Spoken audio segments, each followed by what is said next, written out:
All right, we are on Lamed Bays near the bottom. We are continuing with the discussion of whether Tzad Balachayim is Doraisa or not. And we're coming to a conclusion here in a few short lines.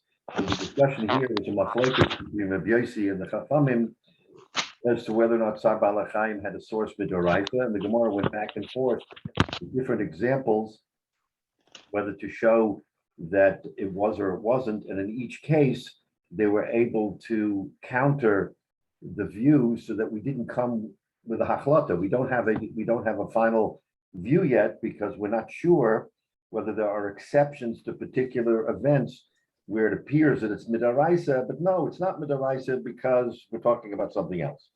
So the Gemara, if you recall, about 4 or 5 lines before the wide lines, gave us a mnemonic to say that there are 5 examples that we're going to learn, which hopefully will give us the answer.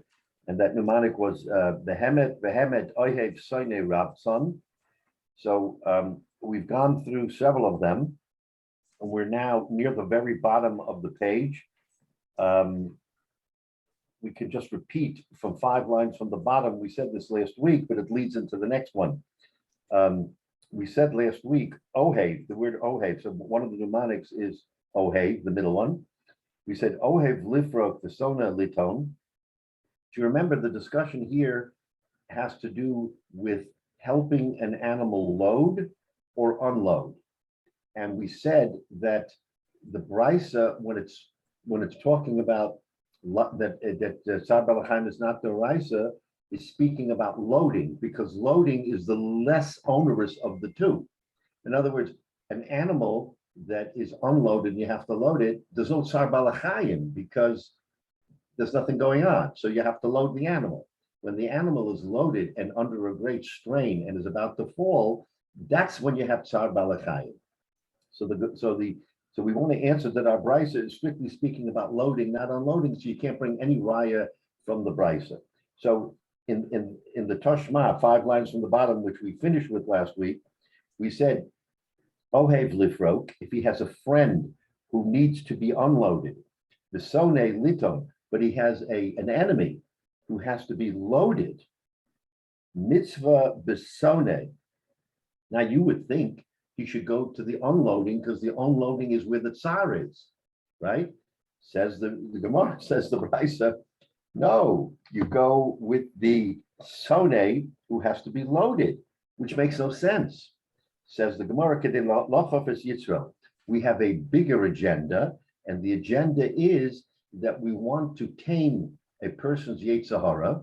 So if a person dislikes or even hates someone, which the Torah says that you shouldn't do, so we'd rather that he work on himself to overcome the hatred, even though it has to do with loading, which is not a big issue, rather than to help unload a friend where there is Tzar Balachayim. So you see how powerful, the Gemara tells us how powerful it is for a person to work on his character, that his character should be of the highest order, even if it means violating what the Torah tells us, Tzar Balachayim. That's what that Gemara is telling us. So the Gemara there is Tzar Balachayim deraisa Mali Soina Vikachavin. Okay. Oh, I'm sorry. So it's more important that he takes care of his Yetzer Hara. Okay, fine. So having said that, now we're up to the last Tashma on the page, which is emblematic of Soine, okay, his enemy. Says the Gemara, Tashma, Soine Amru Soni Yisrael, V'lo Soni Avid Kachavim. We just got through saying that you have lifrik v'sona liton. What kind of sona are we talking about? What kind of enemy? What kind of enemy are we talking about that he hates someone so much? Says the Brisa, that sona is a sona Yisrael, a Jewish enemy. In other words, the enemy is another Jew, and he doesn't get along with him. We're not talking about an Oidei Kachavim. The Gemara, Remember, the underlying principle is that Tsar Balei Chayim crosses all sectors. If you hold Tsar Balei Chayim is D'oraisa, then the Torah has Rachmanis on an animal.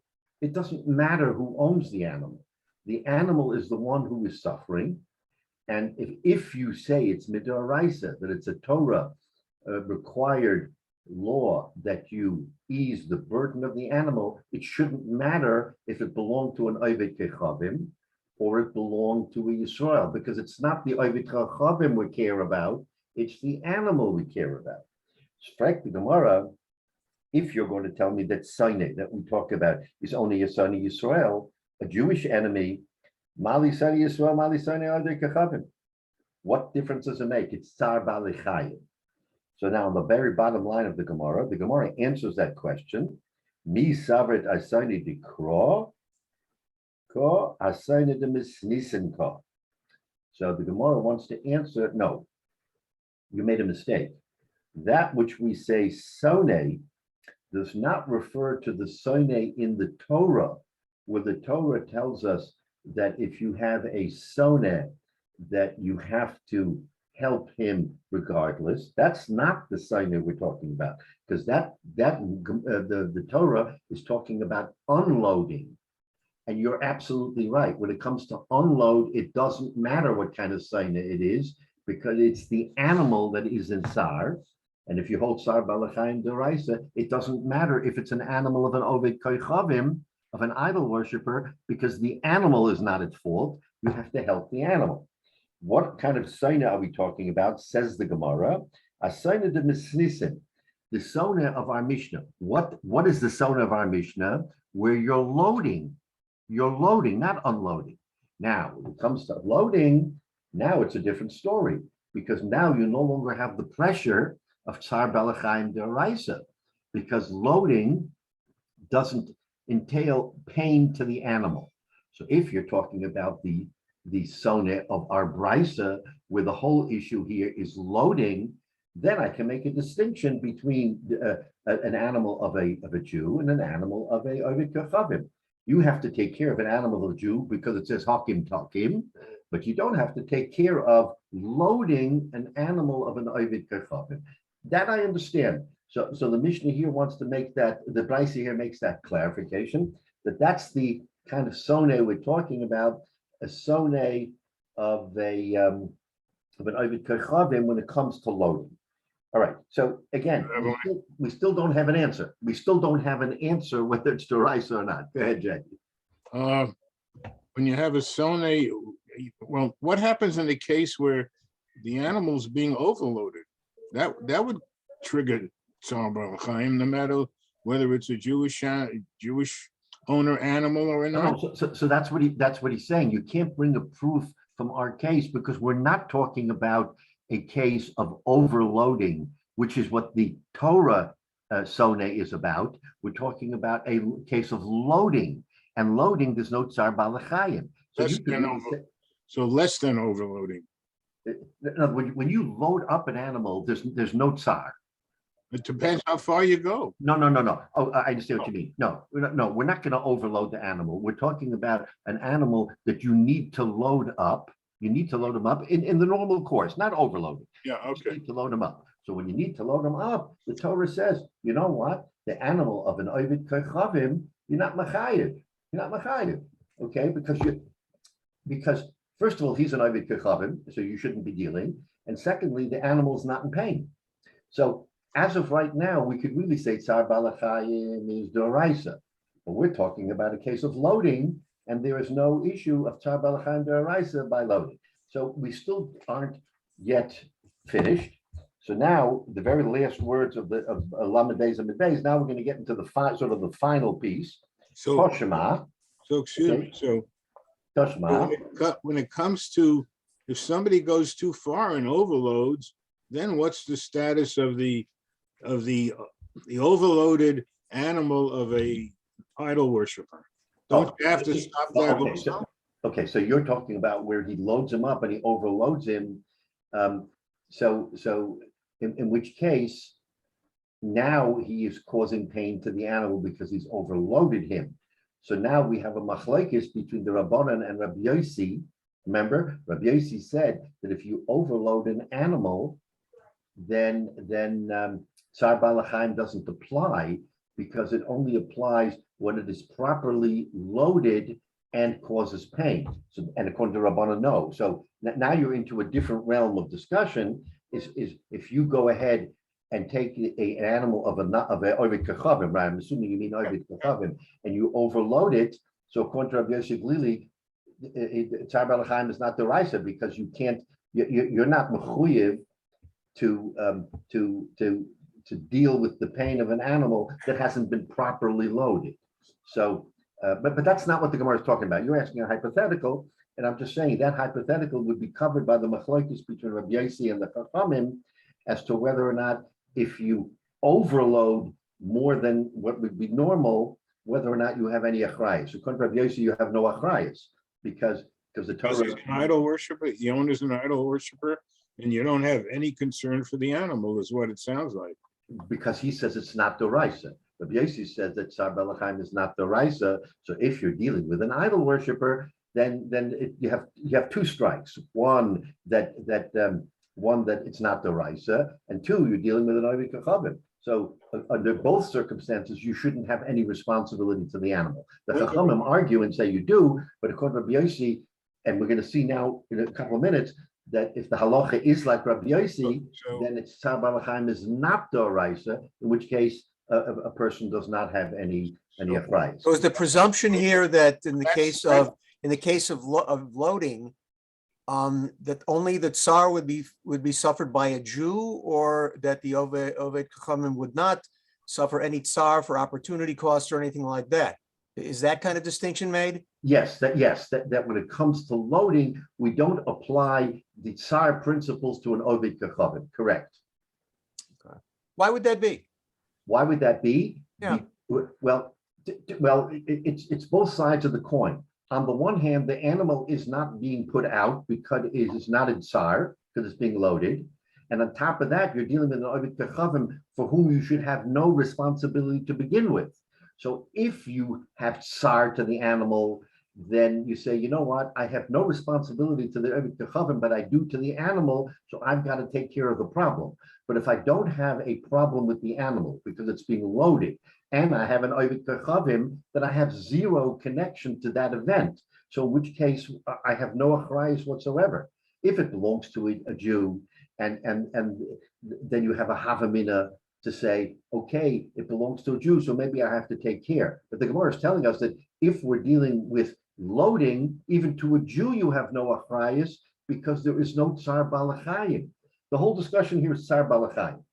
Are you chayiv to take care of the animal, whether the guy's a goy, an ovid kachavim, who knows what, a murderer? It doesn't matter.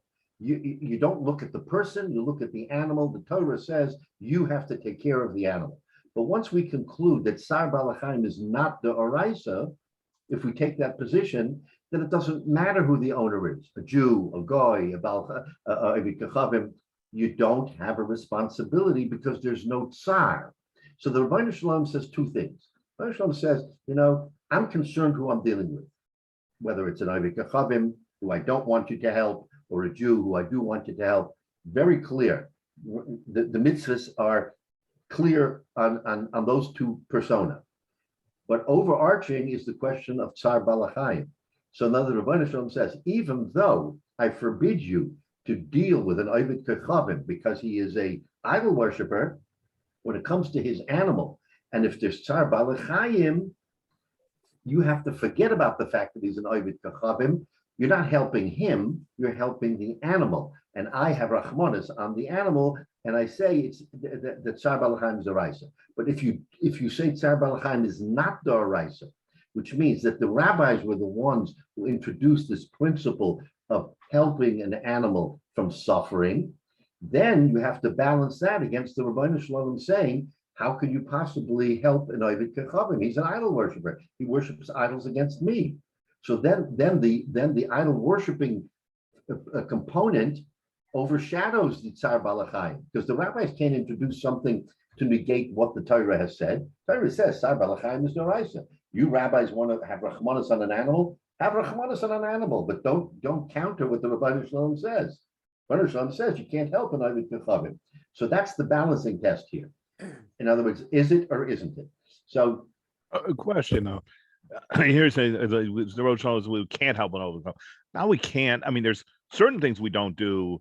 You don't do something that would help them in the time of their holidays and things like that because it supports their idol worship.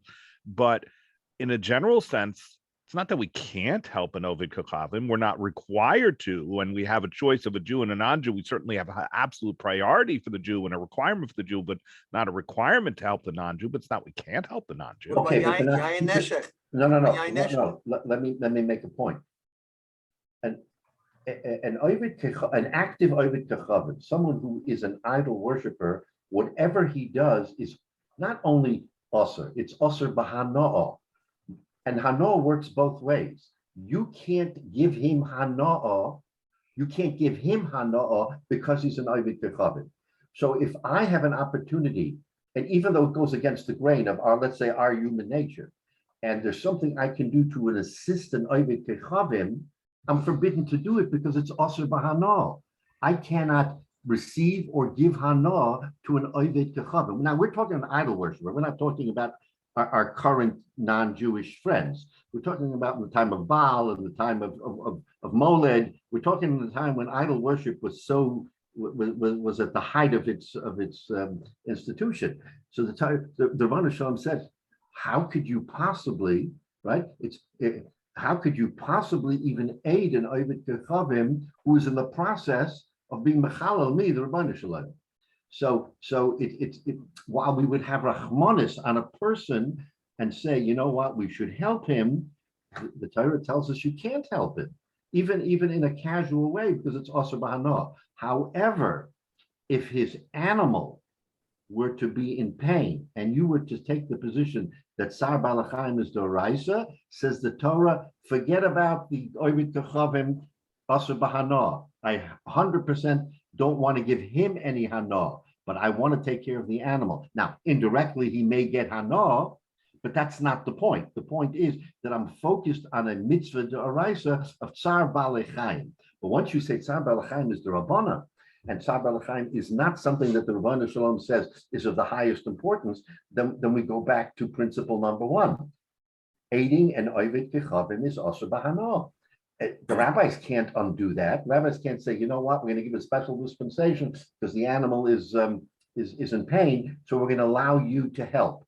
Where do the Rabbanan come to say that when the Torah says that helping an Ovid Kechavim is also B'Hana'ah? So we're dealing with a fine line here as to whether or not, which is the Doraisa. We know that Osir B'Hana'ah for Kechavim is Doraisa, but do we know whether Tsar Balachayim is Doraisa?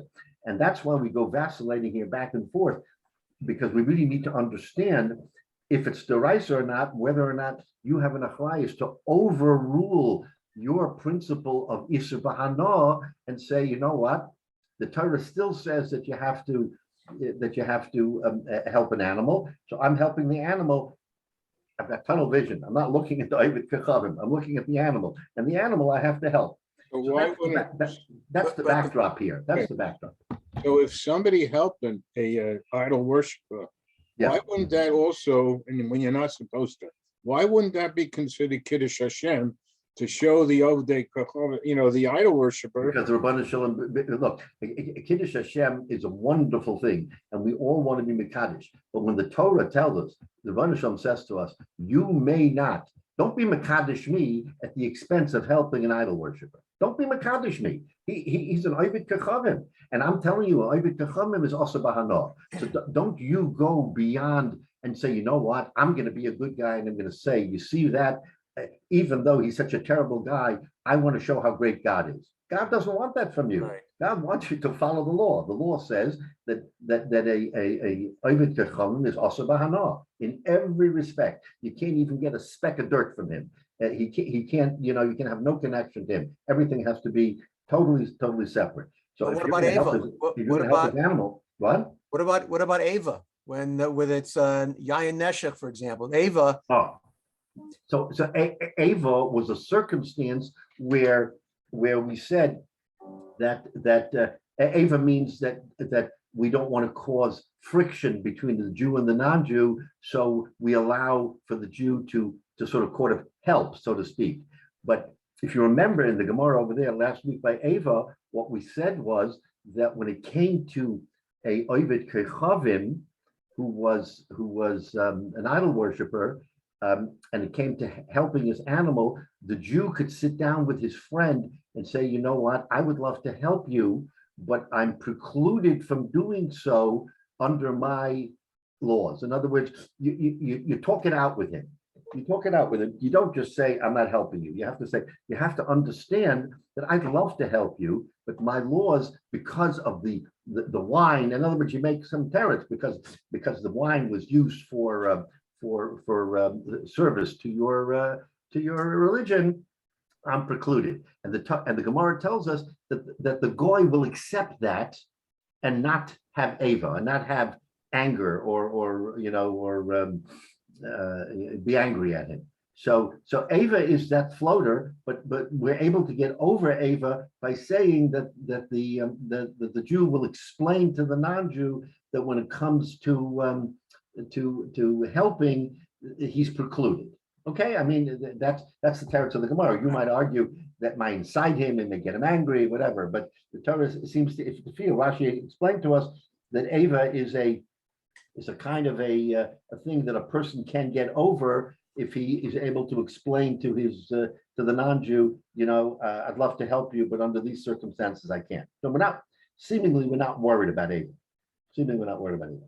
All right, so now let's get to the last of the mnemonics. The last of the mnemonic is Rabtzon. Rabtzon is what we mean, and that's the overloading.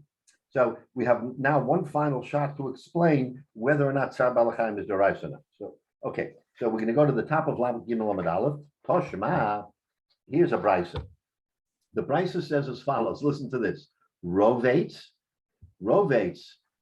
says Rashi. Rovates. Mikrahu lo sherovin tachas maso b'pam hazos. What does rovates mean? You go along, you see this animal nebuch struggling. It's got pounds and pounds of stuff on its back, and it is faltering, right? The Gemara extrapolates rovates velo ravtzon. Rashi says hargul b'kach. When it says rovates, it means a one-shot deal where you see an animal that is laboring under the burden. What happens if it's an animal that is constantly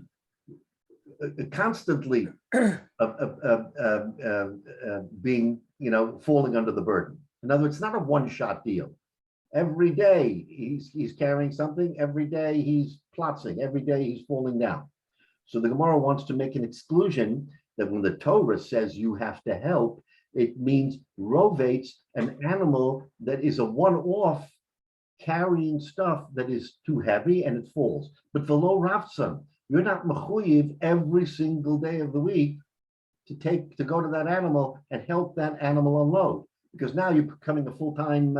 It's a full-time profession, and that's not what the Torah means. When the Torah says you have to help and it's a mitzvah because it happened one time. Rovates. Further, rovates velo omed. We're making a distinction between an animal that actually has fallen down because of its burden, velo omed. Now, sometimes you can come across an animal that you see is teetering, but it's standing with its burden, meaning it hasn't fallen down. The weight may be too heavy. It may be too heavy for the animal, but the animal has not collapsed. Says the Torah that that's not what we talk about when we say rovates. When we say you're mechuyev to help unload, it means an animal that has already fallen under its burden, but not one that is still standing trying to balance his burden. V'lo omei tachas maso, v'lo mefurik tachas maso. Also not one that has already fallen and the burden is off, and now you have to load it. So in other words, the Gemara, this price is being very clear when you have an achrayus, only by rovates, only by a case where the animal has this burden on its back, it has fallen down, the burden still sits on the back of the animal, causing pain.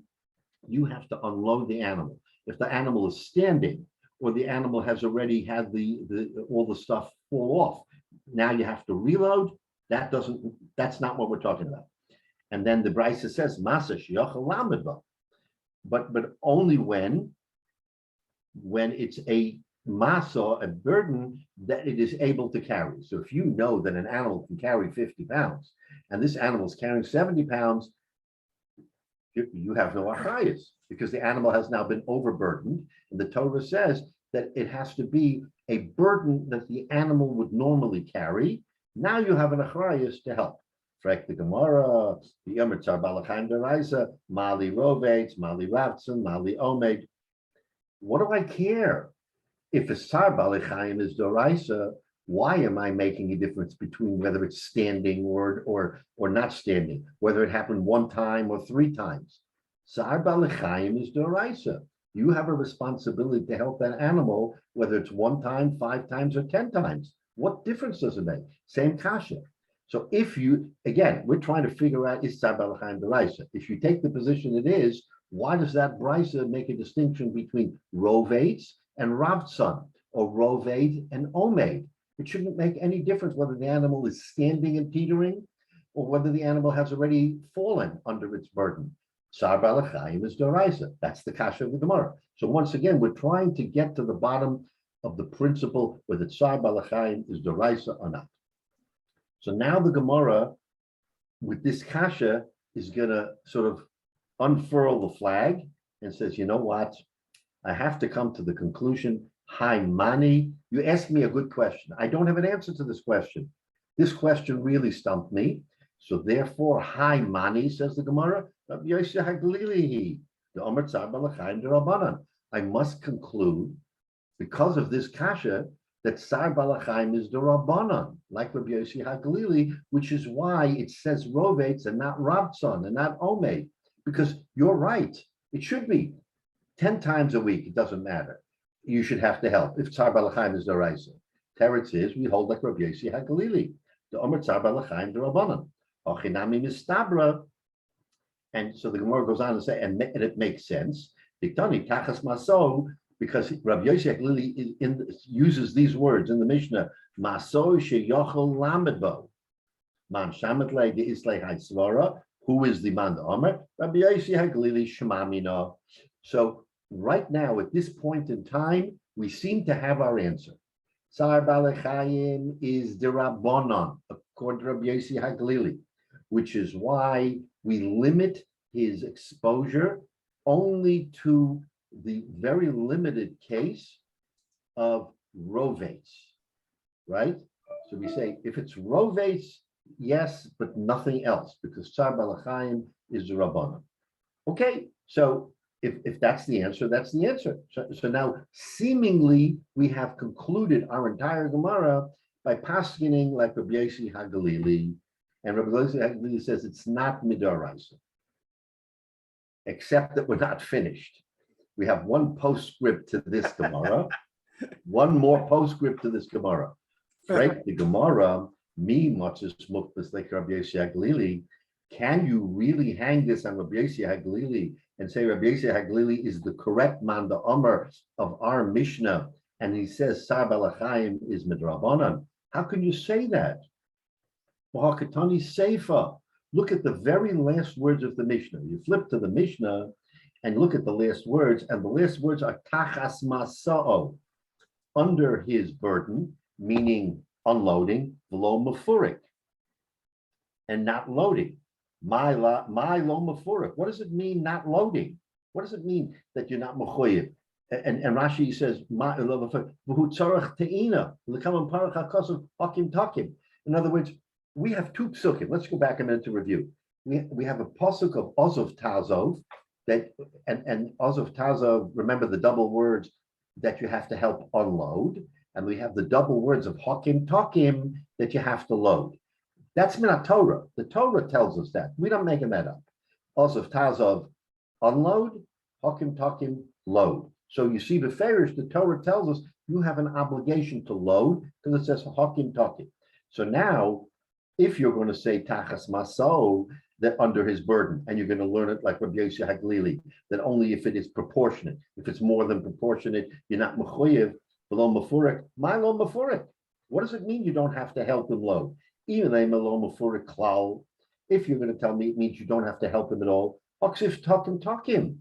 You can't fly in the face of the Torah and say, I'm going to decide that I don't have to help him. The Torah says you have to help him. Talk him. So what does it mean, lo mafurik, that if it's already unburdened, you don't have to load that animal? Can't be. And the pshita, lo mafurik bechina, it doesn't mean you don't have to help. Of course you have to help. The Torah says you have to help. It means you don't have to help for free, ella b'schar. So in other words, unloading you have to do without schar because there's an issue of tsar balachayim. Loading where there's no tsar balachayim, you can't ignore and walk away. You can say, look, I'll help you, but you got to pay me for this. So in other words, you have to pay him. So there, in other words, that's not something he's doing free. Man shamatle d'isle haisvara. Who holds of this? This Indian that when it comes to loading, you can get paid. Rabbanan. So why are you telling me that Sar Balachayim is not the Raisa like Rabbi Yossi Haglili? It can still come out according to the Rabbanan, because the Rabbanan say Sar Balachayim is the Raisa, which is why you have to unload. When it comes to loading, you're allowed to collect money. So you don't have an ironclad proof that the halacha is like Rabbi Yossi Haglili. It can still be like the Rabbanan, and we can hold like them. And for the Gemara, la'olam Rabbi Yossi Haglili, really, no. I'm going to tell you, it's Rabbi Yossi Haglili is the final arbiter of this principle, and we hold Sar Balachayim is midrabanan, u'b'te'ina savalei k'rabanan. But when it comes to loading, he relents and he says, you know what, rabbis, you are correct.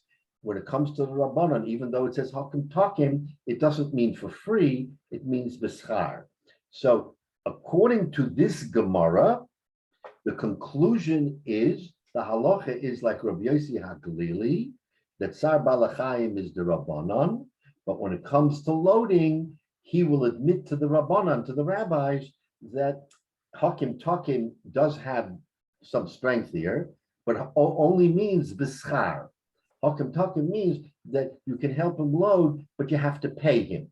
When it comes to unloading, okay, you don't have to pay him. But when it comes to loading, you have to pay him. And that is the maskana of the Gemara. But let me assure you that that's not the halacha, because our halacha is we follow the Rabbanan that Sar Balachayim is the Raisa. In other words, if you look in the halacha, in the Shulchan Aruch, under the mitzvah of Sar Balachayim, you'll see that it's a mitzvah the Raisa. But according to the Gemara here, we've concluded that the halacha is like Rabbi Yossi Haglili at the time of the Gemara, that Sar Balachayim is midrabanan, except that the fact that it says Hakim Takim, you can't ignore. So Hakim Takim is b'schar. There are times when you can collect some remuneration for the work that you do, even if the Torah tells you have to do it. It didn't mean for free. It meant that you have to help. You can't leave him stranded, but you have to offer him an opportunity to pay you for it. So that's how the Gemara wants to conclude this whole discussion. So from the Gemara standpoint, Rabbi Yossi Haglili is right, but he admits to the Rabbanan that when it comes to loading, it is b'schar. All right, so that's how we sort of conclude the Gemara. And there's one postscript here before we finish this Gemara. So that the question is, when does this apply? In other words, when does this mitzvah of Hakim Takim or Ozav Tazav apply? What's the circumstance? Says the Gemara, Tana Rabbanan, Kitire, when you see it. So what's pshat when you see it? I'm walking along and I have good eyesight and I look down, I'm at the corner of Lamberton and Arcola, and I look all the way down Lamberton and I see this animal is laboring.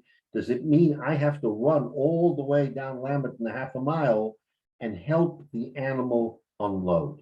That's the kasha. Tana Rabbanan, Kisira, when you see, Yochel afilu mirachoi, I would think that since there's no, it's just kisira, nothing else. I feel a maracha, even from distance, Talmud Loma, kisifke. Sifke means when you're up close, okay, when you sort of are almost like attached. Kisifke. Frank the Gemara, kisifke yochel pigia mamish. Does that mean that you have to literally be on top of the animal? If you're not on top of the animal, you have no mitzvah of Ozav Taza or Hokim Takim. Talmud Loma, no. Talmud Loma,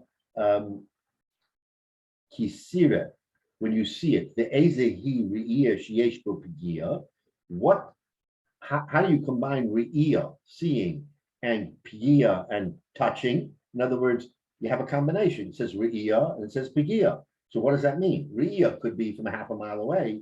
Pigia could mean from 2 feet away. How do you know when that mitzvah is triggered? And for the Gemara, Shiur Chachamim, the Chachamim gave a shiur. This is a very interesting shiur. Echad mishiva umechza b'mil. V'zehu ris. What is it? A mil is the Tchum Shabbos.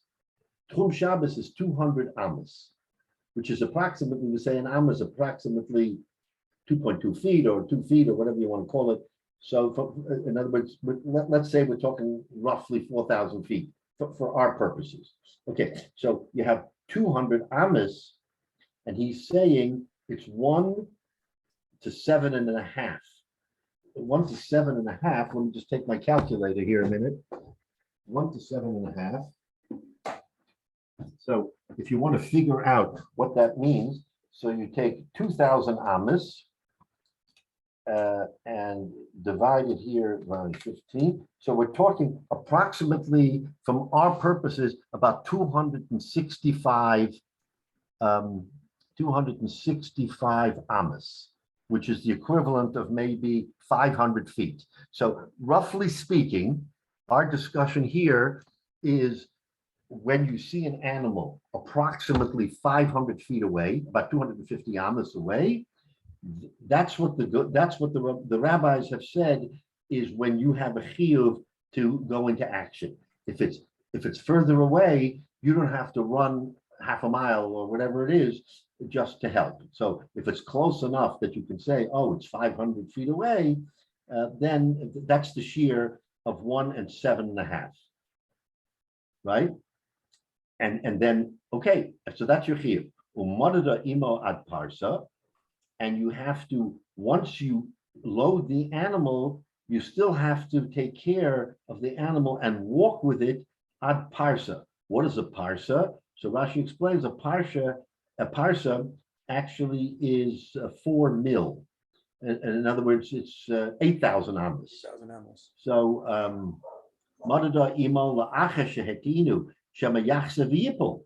You have to walk with the animal because maybe you loaded it and the animal will still fall under its burden. So you have a continued achrayus to walk another 8,000 amas, which is 4 times the tchum.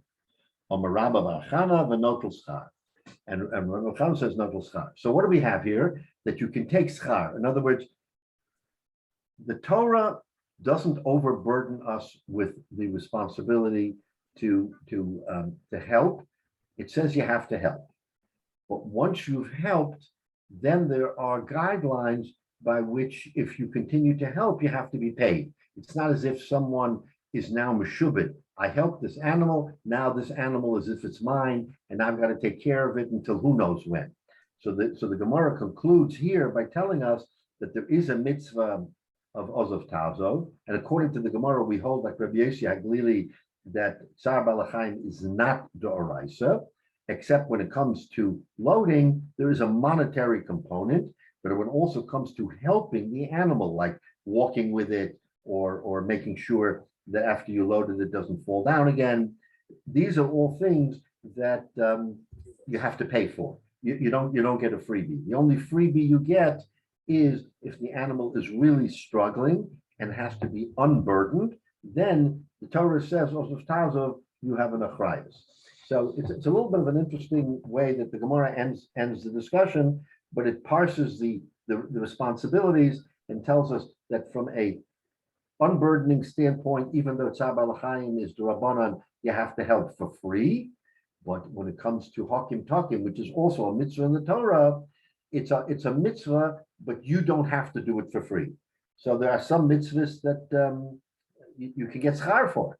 But again, that's not the halacha. I'm telling you, the halacha is Tzar Balachayim is D'Oraisa. But at least from the Gemara standpoint, we're going to come to that conclusion. So let's look at Rashi. The top Rashi below Ratzon Hergel, below Baparek, V'hu Tzarech Te'ina. He needs loading. The common parach, it says Hakim Takim. Yochel Mirochov, Behitlalov Shielach Sham. I would think it's from far away and you have to run after him. So he says, Madada Imo La'acher Shehotinu Shema Yachse V'yipol. In other words, you walk with the animal. By the way, not to draw a comparison, but we have a mitzvah.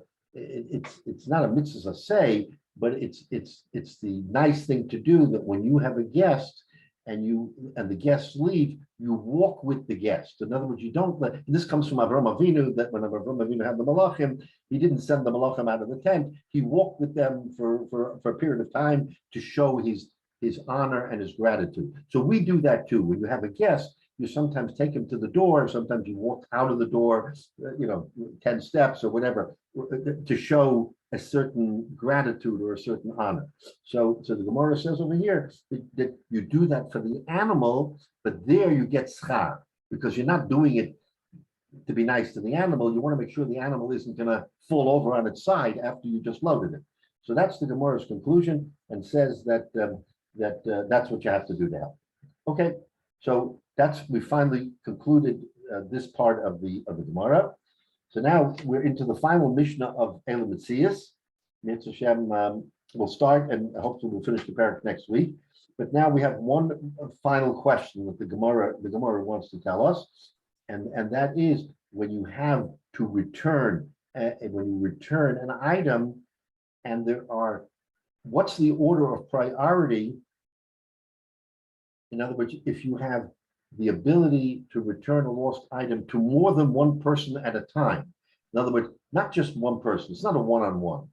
Let's say there were several people who lost items. What's my achrayus? Do I have an order of priority that I have to do A, B, C? I have to help this person first, this person second. So that's the final piece that the Gemara is going to try to teach us here, is not only, of course, you have the achrayus to return it, but here's the order of priority. And you'll see from the Mishnah how it makes sense. Says the Mishnah,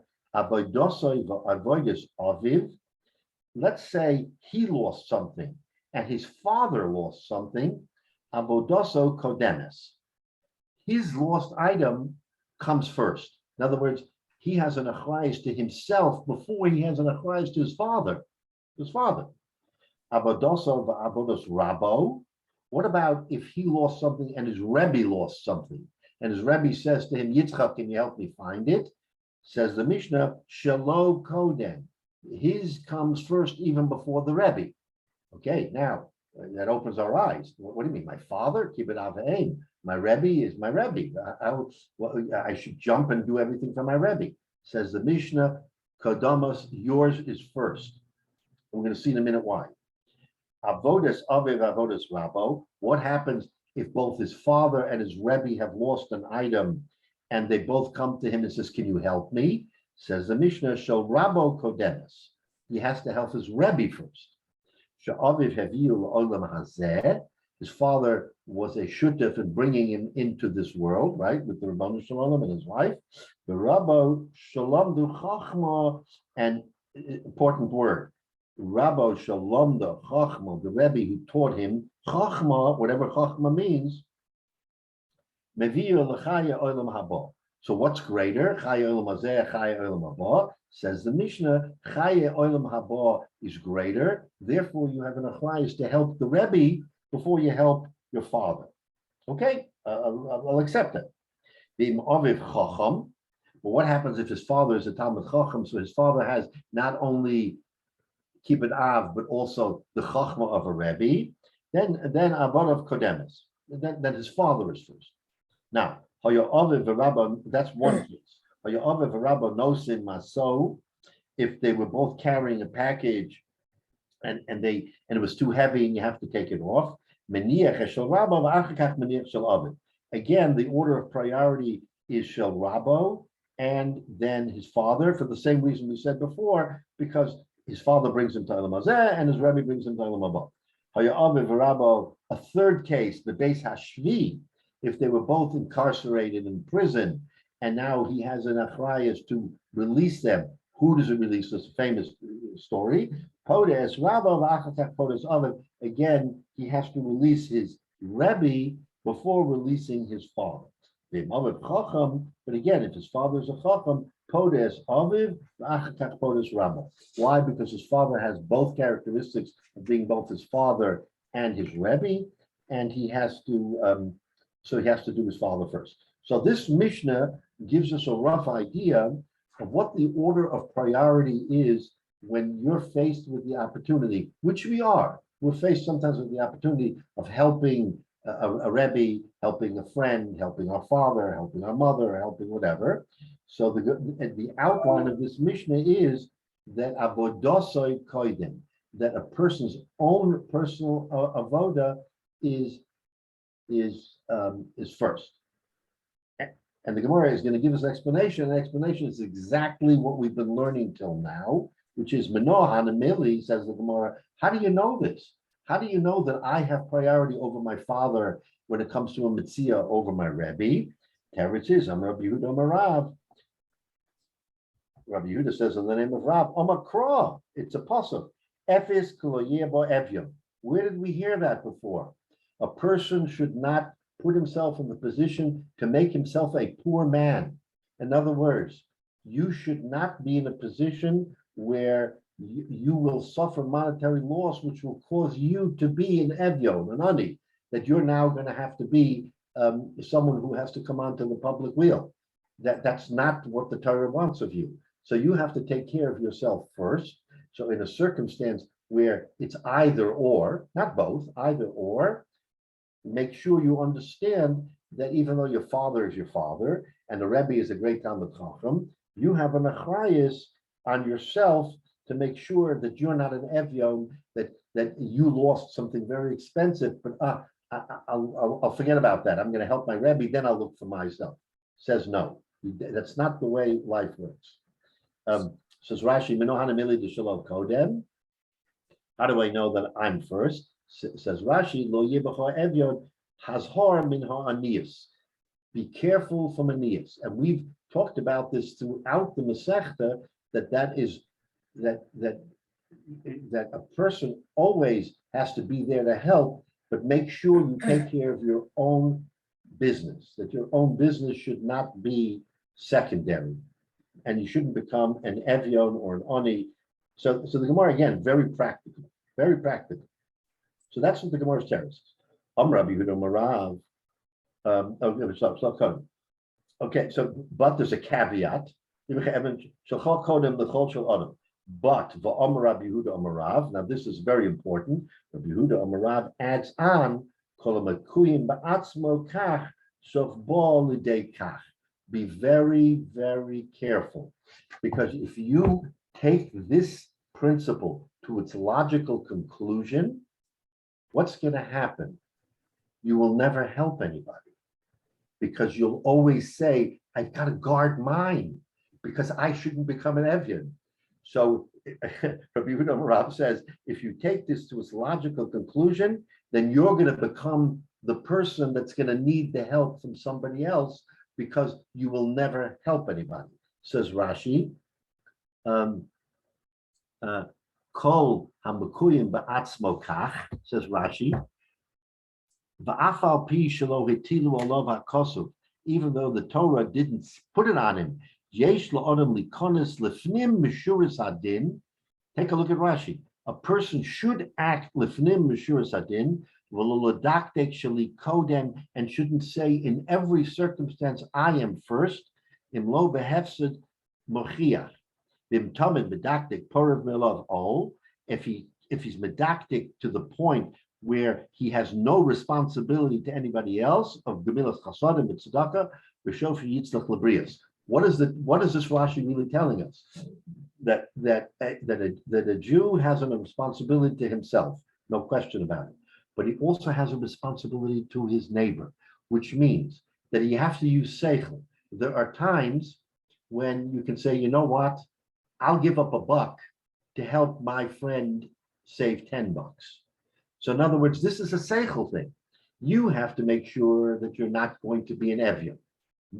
Principle number 1. But don't take it to the extreme where every time you're in jeopardy of losing a nickel, you're going to forego helping someone else to save my own nickel.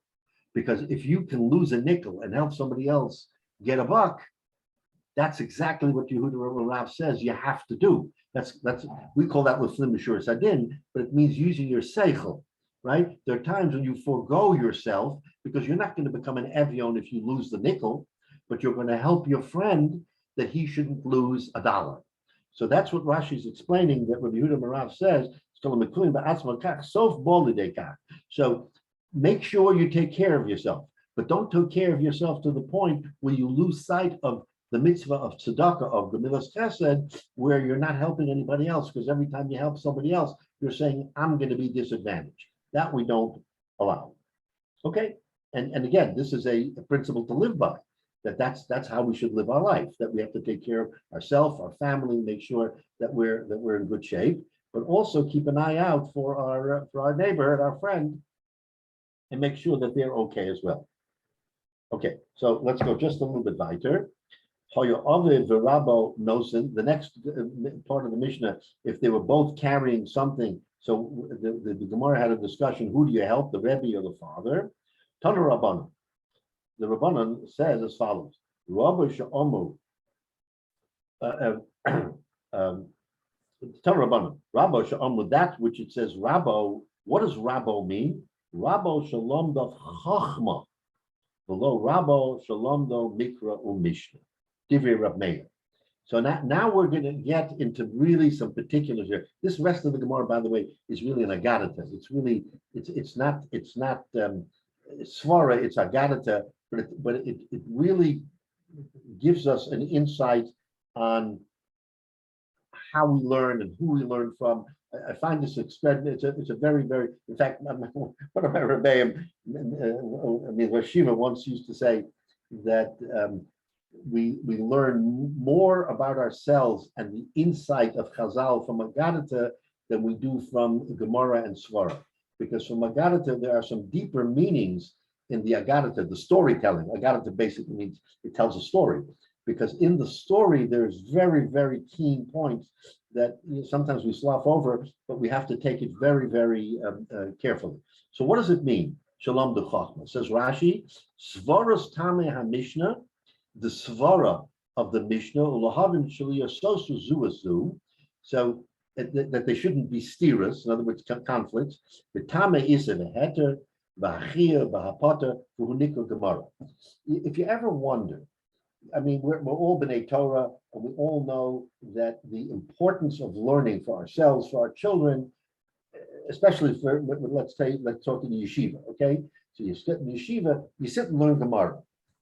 I mean, so some parents lament, my child doesn't understand Torah, he doesn't understand the Parsha, he doesn't understand Parsha Pshat. All he understands is Gemara. Gemara meaning the deeper meaning of learning.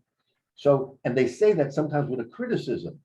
So the Gemara is telling us, it's telling us here beferish that Chachma, not the Chachma that we have, is not the Chachma of Mikra or Mishnah, of the 5 books of the Torah or the Mishnayos.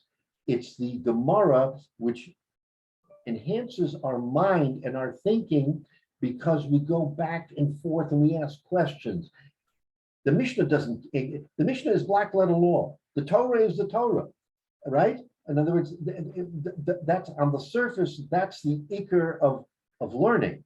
But when it comes to understanding, you don't understand learning from the Mikra.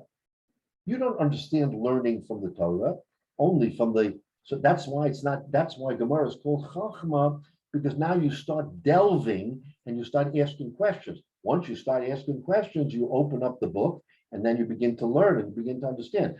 Example, could we possibly understand the 5 books of the Torah without Rashi. So Rashi is our Chachma. What does that mean? Rashi says, here's the kasha. Okay, maybe you and I would stumble on the kasha on our own if we were to learn the Torah. We say, wait a minute, there's something here I don't understand. But Rashi is opening up the door to making us understand that what the Torah says is not what you're reading.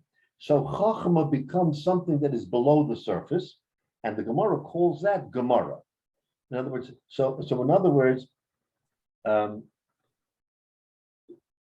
we're trying to understand who is a Rebbe. Is it your second grade teacher who taught you Rashis Bar Lakim or Vayikra or Shmos? Is that who your Rebbe is? Or is it your Rebbe who learned Bava Metzia Shalom or Hamafke Eitzel Chavero? Who is your Rebbe?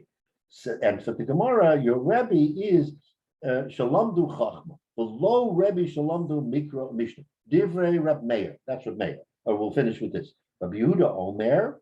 Rabbi Yehuda comes and says, no. Kol Sherov Chachmaso Haimenu. What is Rov Chavmasmo? Take a look. Kol Rov Chachmasmo Haimenu in Mikra, in Mishnah, in Gemara. It doesn't matter if it is Mishnah or Mikra or Gemara. It could be any or all of the 3, but the one who has taught you the most of all of them. That's a slightly different view. According to the Tanakama Reb Meir, it's strictly Gemara. So someone who's taught you Gemara is your Rebbe. According to Rabbi Yehuda, it's not one who has taught you only Gemara, it's one who has taught you mostly in all 3 fields, Mikra, Mishnah, and Gemara. So now we have a distinction between the Tanakama and Rabbi Yehuda, and then we have a third mandar, Rabbi Yossi Omer. And Rabbi Yossi comes to say, Afilu lo hara enov ela b'mishnah achas, even someone who just enlightened you in one Mishnah. In other words, you came across a Mishnah and you didn't understand the Mishnah. You were stuck. And he came along and he explained that Mishnah to you. That is Rabbo. Zuhu Rabbo, according to Rabbi Yossi. So we have a machlokes between the Tanakama, Reb Meir, Rabbi Yehuda, and Rabbi Yossi. What is Chachma? Is it simply learning Mishnah or Gemara, or is it just Chachma meaning Gemara? Or is it all 3, but who has taught you the most of all 3?